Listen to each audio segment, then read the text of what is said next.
What are some of the weirdest crimes people come up with? Let's find out, starting with number 7, opportunity costs.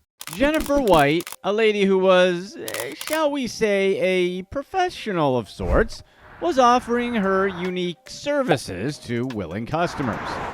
One evening, Jennifer's client had a change of heart. Maybe it was the guilt, or perhaps he realized he was short on cash. Who knows? The point is, he decided he didn't want those services anymore. Instead, he handed Jennifer a meager £15 to cover her taxi fare. Jennifer seemed cool with this change of plan, happily accepted the money, and headed for the exit. No harm, no foul, right? Wrong. David Donald, Jennifer's partner in crime, came a-knocking. He demanded cash from the bewildered client for wasting Jennifer's time. But the client, remember, had just coughed up his last few pounds.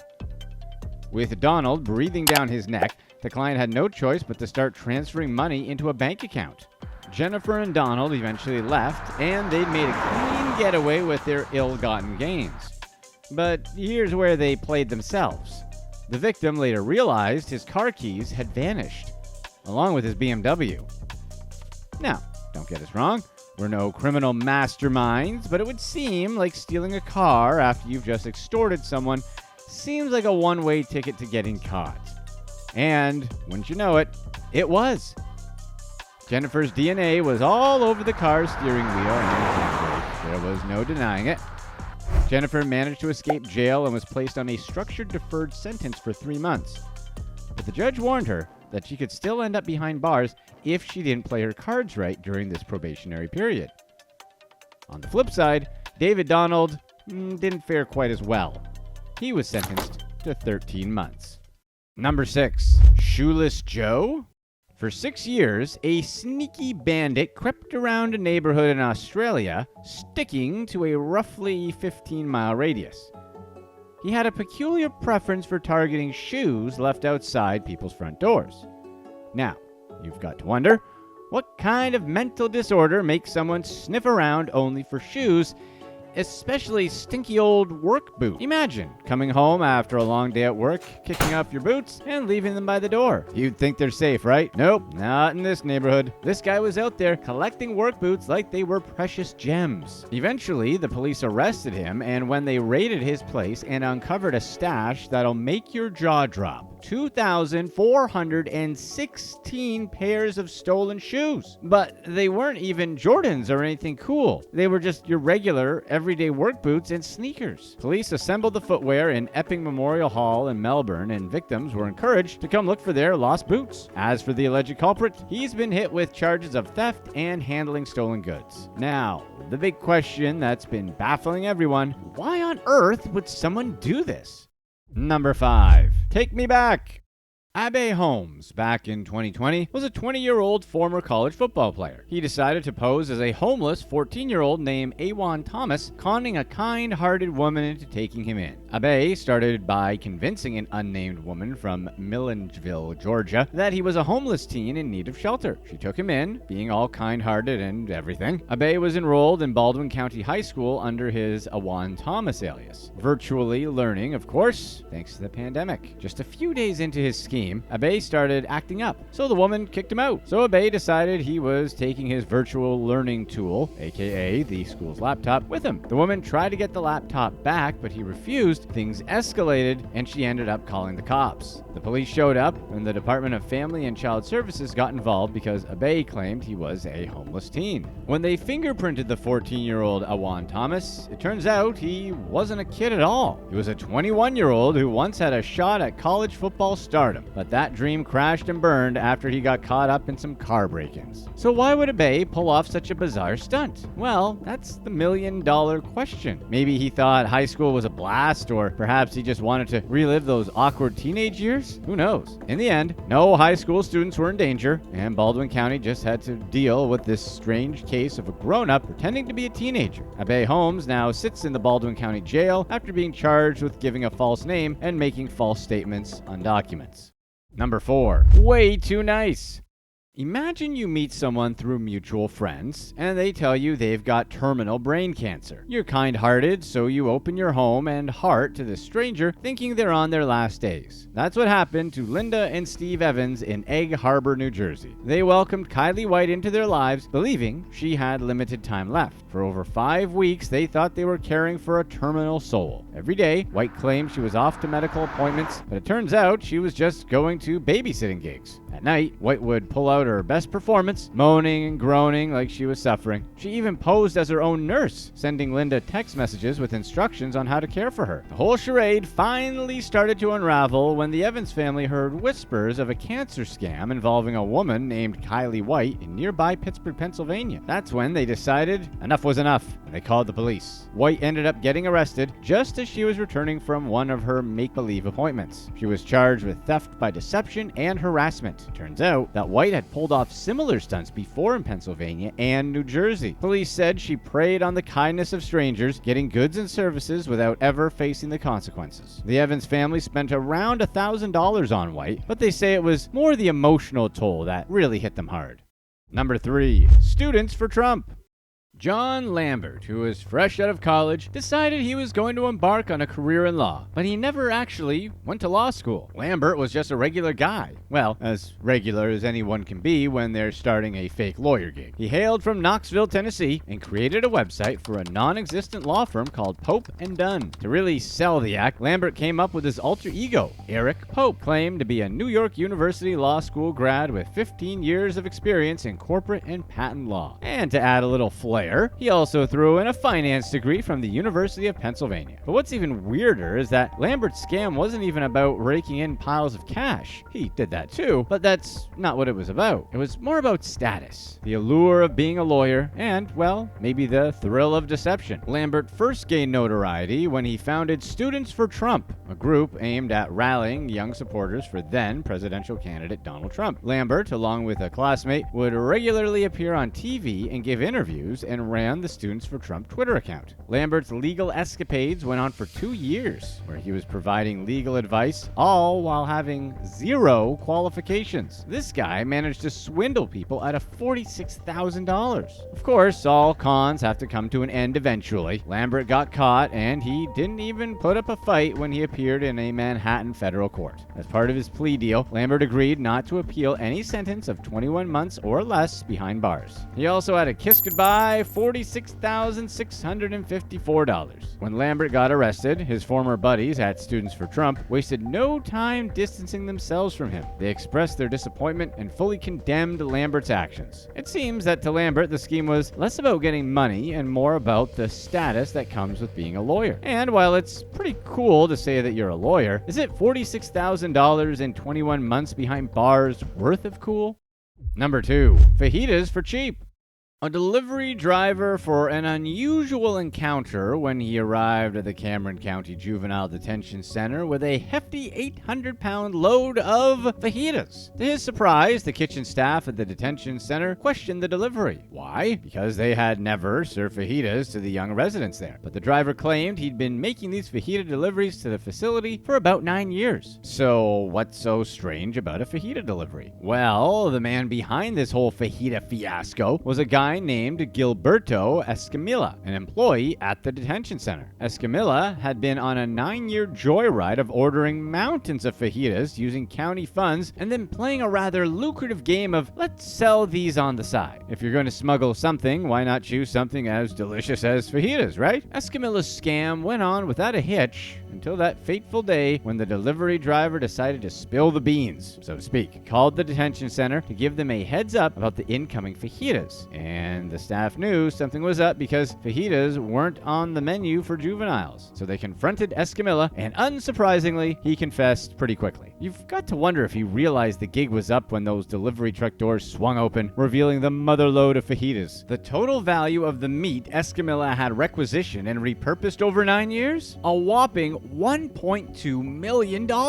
In Texas, any theft of over $300,000 is an automatic first-degree felony. But Escamilla wasn't just just stealing your everyday groceries. He was stealing while on the clock as a public servant. The judge threw the book at him and gave him a 50-year prison sentence. Let that sink in for a moment. 50 years. That's essentially a life sentence for a guy whose biggest heist involved fajitas, not bank vaults or art. It's almost absurd when you think about it. But then you remember the $1.2 million price tag on those fajitas, and it becomes less of a punchline and more of a jaw dropper. And you know when the driver showed up and everyone is looking around wondering why all of these fajitas showed up, Gilbert was standing there like, be sure to stay tuned right here for our past release about this lady's weird decision on pretending to be a war hero.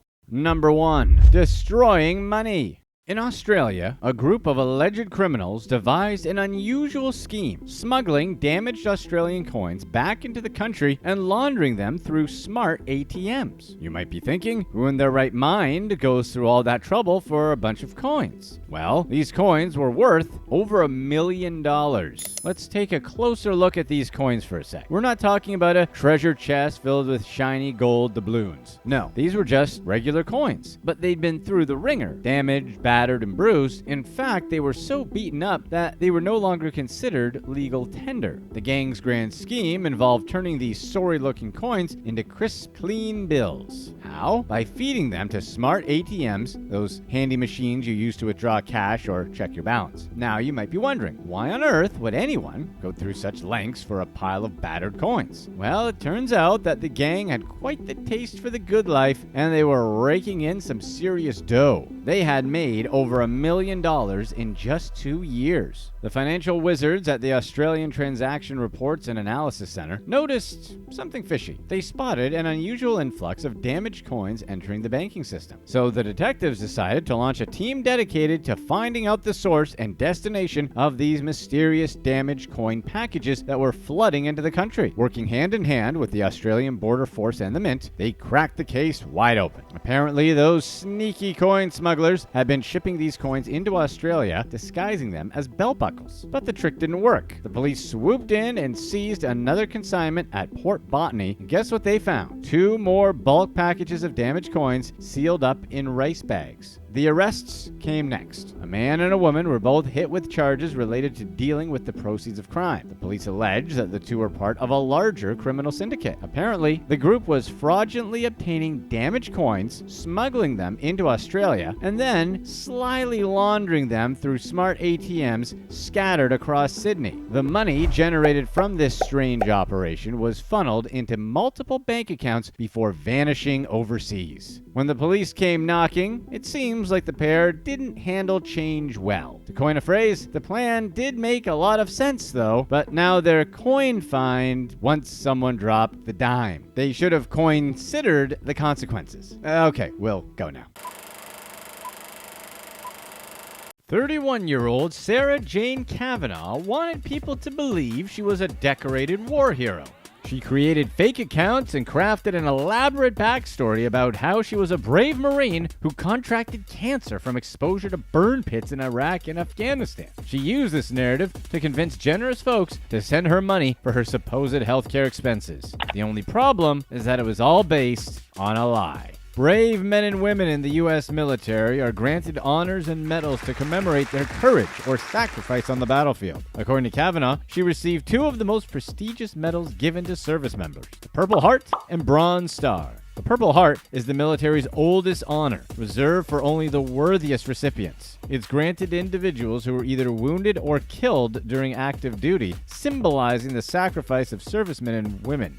It was first established in 1782, and more than 2 million have been distributed in the 240 years since. The Bronze Star was first established in 1944. This medal is given to individuals who demonstrated heroism during a military operation against enemy forces. The V displayed by those who wear the Bronze Star stands for valor, which all recipients are deemed to possess. Of course, not everyone who claims to have received these medals demonstrates such honorable qualities. That brings us back to Kavanaugh. As part of her effort to fleece well-meaning individuals, Kavanaugh claimed that she developed stage 4 lung cancer after inhaling chemicals emitted by burn pits during her service in the Middle East. Many veterans, particularly those who served during the Afghanistan War, have suffered severe health consequences from such burn pits. They were initially set up on bases across the region to dispose of various materials. While fire can be an effective way to get rid of the trash, it also produces smoke and fumes detrimental to the health of those nearby. As a result of those burn pits, the military estimates that 3.5 million American service members were exposed to potentially harmful emissions. Kavanaugh was not one of those people, but that didn't stop her from claiming that she was. According to prosecutors, she scammed generous supporters and advocacy groups out of about $250,000. Authorities say she petitioned several leading military organizations, including the Code of Support Foundation, for donations to her cause. That group provided her with roughly $18,000, which she used to repair the furnace in her home and pay for a membership at a health club, among other things. She reportedly brought in more than $200,000 from the Wounded Warrior Project, which collected the funds to help her with her grocery bills and the cost of physical therapy. Creative Vets, a group dedicated to providing art therapy to veterans, spent more than $16,000 on Kavanaugh's behalf. A source from within the organization said the benefits included tuition and travel, among other expenses. Her online fundraiser netted an additional $4,700 in donations. As one of those donors later acknowledged, Kavanaugh's story was so convincing that it couldn't be a lie. It was impossible. Kate Mannion hosted a military-themed podcast and used her position to call on others to donate money. In a subsequent article, Mannion wrote that she was so wrapped up in the story that she suspended disbelief and did not research the claims. Upon closer inspection, however, she noted that Kavanaugh wore her medals differently than actual Marines would.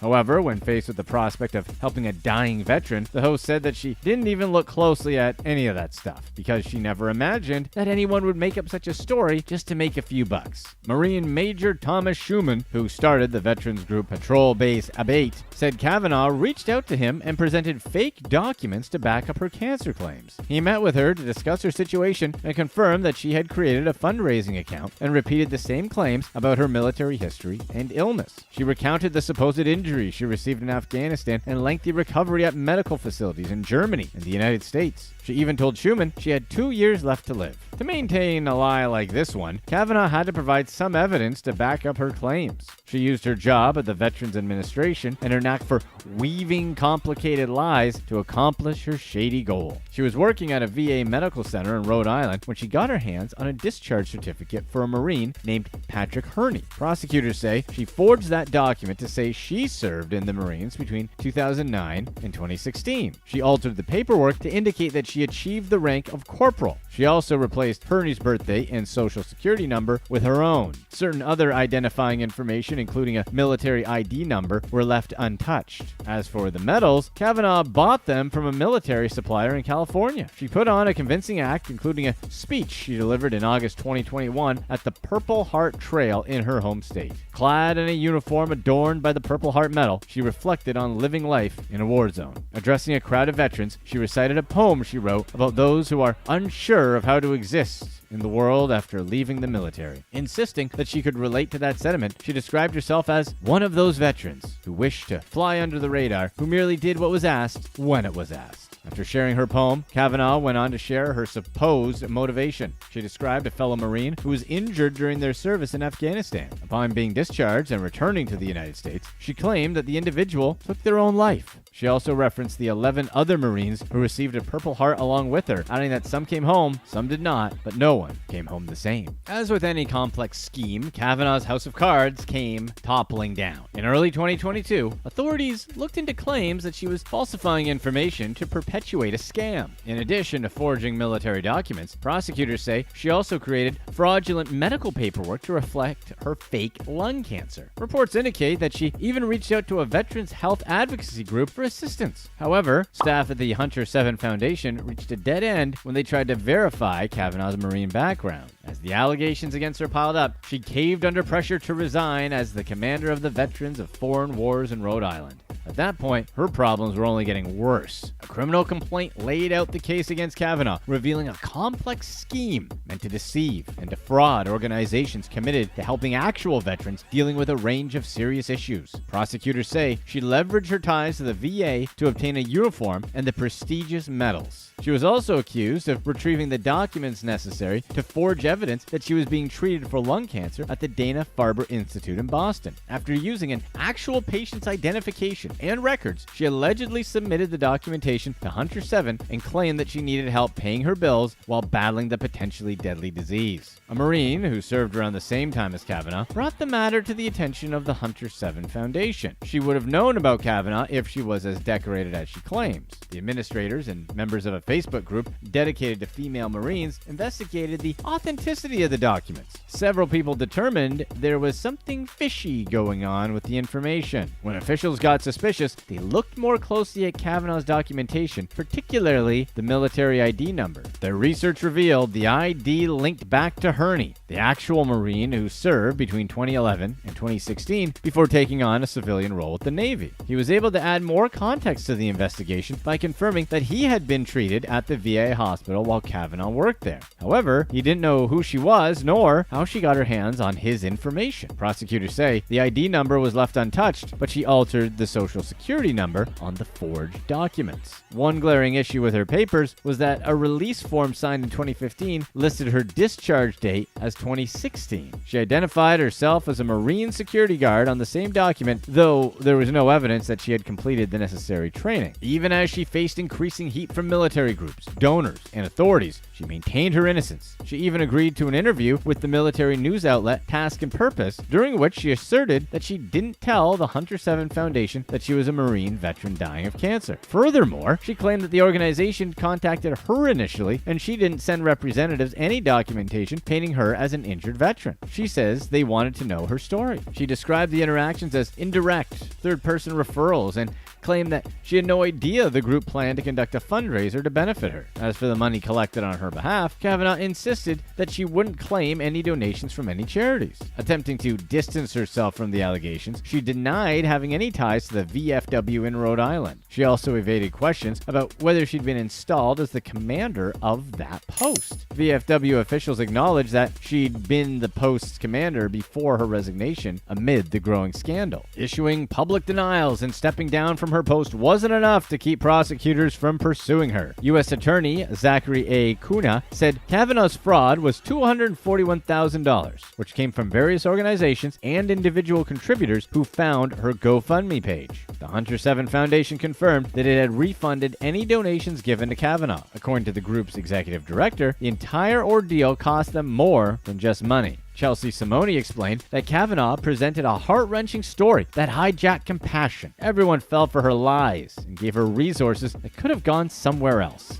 As of the latest updates available, there's no reliable information confirming that she never enlisted in the Marines or any other military branch. She was arrested on suspicion of multiple crimes, including forging a military discharge, fraud, and aggravated identity theft. If convicted, she could spend 25 years behind bars. Following her arrest, she was released after posting a $50,000 bond. Several prominent cases of stolen valor or fraudulently portraying oneself as a military hero have made the news in recent years. When combined with a fake illness and an effort to fleece well-meaning people out of their money, Kavanaugh's case is even more outrageous than most. Seeing how she faces more than 2 decades in prison, it's clear that prosecutors and military officials treat crimes like hers very seriously. Click to watch one of these next videos. Let us know in the comment section what you think is the most annoying type of person you see out in public today.